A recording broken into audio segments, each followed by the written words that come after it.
What is going on, monkeys? Today we are here with my first place Big Mom deck profile. So I went to a store championship this weekend and I managed to get my hands on one of these beautiful Luffy winner cards. So this card is amazing. I don't know about you guys, but I like this artwork a lot better than the super pre-release Luffy. Don't get me wrong, that card is beautiful as well, but this one, just something about the holographic foil on it, it's such a nice card. So I went to my LGS, I played Katakuri, obviously, and I went 5-0. So I'm here to showcase the deck for you guys, just to give you some, building tips, an idea of how to play the deck and whatnot. So let's just get right into it here. So we'll start off with the starter cards. We play 4 Pudding. This is just the searcher of the deck. It's scries 4, and then you add a Big Mom Pirate card to your hand. So it's pretty standard. Obviously, you're gonna play as many copies as you can. And then we'll talk about Strucin. Strucin's a 1-drop. You can discard a card with trigger to pop a card on play, but it is a 2k counter. You play 12 2k counters. All 12 of them are mandatory. This card you're only summoning against red, only in situations where your hand is really, really bad. So you basically never summon this. Your other 2Ks are Sanji. This card basically draws you a card. You can play it in certain situations. It's not the worst card to play, but again, if you do have a Pudding or something better to play, you're likely playing that instead and using this as a 2K. And then lastly, we've got the other Pudding. This is the one that comes in the event pack. You are almost never summoning this card. If you are summoning it, it's because you have a terrible hand, but I do recommend against it unless it's into a Zoro matchup or something like that. So yeah, those are your 2Ks and your searcher. Next, I played 4 Peckhams. So the biggest issue that I had with this deck is if you don't open Sparrow, which I'll talk about after, it's very difficult to play on your second turn when you either have 3 or 4 Dawn.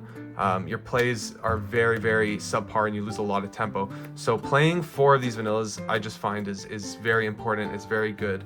And then you play 3 of the Sparrow. So basically the biggest flaw with this deck, in my opinion, is that your turn 6, you're not playing anything. So if you can load up on 3 cost characters, and your turn 6 is, swing 5 with the Sparrow you played on your second turn, and then swing 5 with your leader, and then play another Sparrow and a Peckhams, that gives you a lot of tempo, and that will let you live to play your 10 Dawn turn and play your Big Moms, right? So those are your 2-3 jobs, so we're gonna max out on those. And then we'll get to the triggers, the important triggers. So this is just, this is Brûlé. Brûlé is just a 3-cost 1k blocker. So the important part about this card, the reason you play 4 is that the trigger is literally play this card. So when you swing with your leader and you use your leader's effect and see the Brûlé on the top, you can stack this on the bottom of your life, and then when your opponent's going to go to game you, you have this blocker coming out, right? So it's another layer of protection. It's super important to play 4. It's mandatory, basically.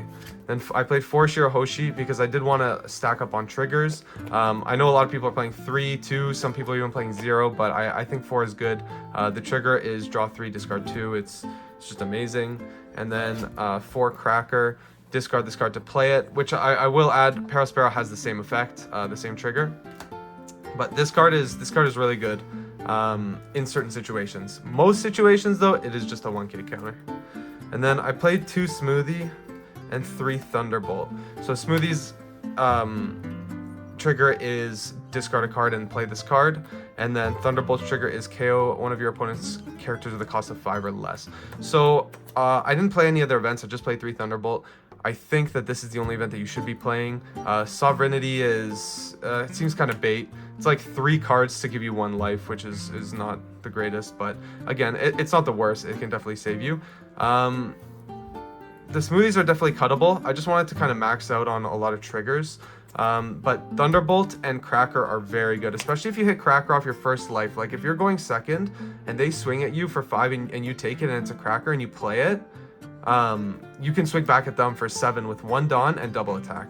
But if that's not the case and you have a Cracker and you're both at 5 life or 4 life, you can Thunderbolt to trash one of your life, and now your Cracker ability with double attack is live. So you can, you know, KO a blocker or threat, and then Cracker will gain double attack. But in my opinion, you should be maxing out on triggers. I think that's really the way that this deck wins. If you can hit 2 to 4 triggers, you know, you really shouldn't be losing your games. I know most of the time when I'm losing to yellow, it's because they're hitting the triggers and I'm not, right? So next, we got the big drops. We got 3 of the 7-drop Big Moms, 2 of the Katakuris, and then obviously 4 of the Big Moms, arguably the best card ever printed in this deck. But other than that, guys, I'm sure you know what these cards do. Katakuri's got a lot of neat combos. You know, if you, let's say you swing with your leader with the Dawn and you see that there's a Shirahoshi in your life, you can leave that there. And then let's say they kill your Parasparrow and you see a Katakuri. You can take the Katakuri, knowing that the Shirahoshi is going to come out. You're going to draw 3 cards, pitch 2, and then you can replay your Katakuri. Sorry, you can play your Katakuri and restack your Shirahoshi on your life. Like, it's got a lot of neat stuff you can do. It also saves you in a lot of situations where, you know, they've been beating you down and you have no blockers, but you can play this to put your own card in your life just to give you a life. This, I want it up to 3. Honestly, the Big Mom I want up to 4 because everybody makes you go first when you lose a die roll. So you want to play cards for your curve like Big Mom and like 5 costs. But again, there are no good 5 costs for you to play. There are no vanilla yellow 5 costs, or else I would be running 4 of them. I think that's when that new starter deck, the Yellow Dash starter deck comes out. I think that's when the deck gets a lot better. But as for now, this list is pretty cookie cutter. There's not much I think you can change, but like I said, if I was gonna change something, it would be the smoothies, which are in my hand, and I'm looking for them. I would probably cut this card. It's only really good against Whitebeard, and Whitebeard is already a very, very tough matchup to win.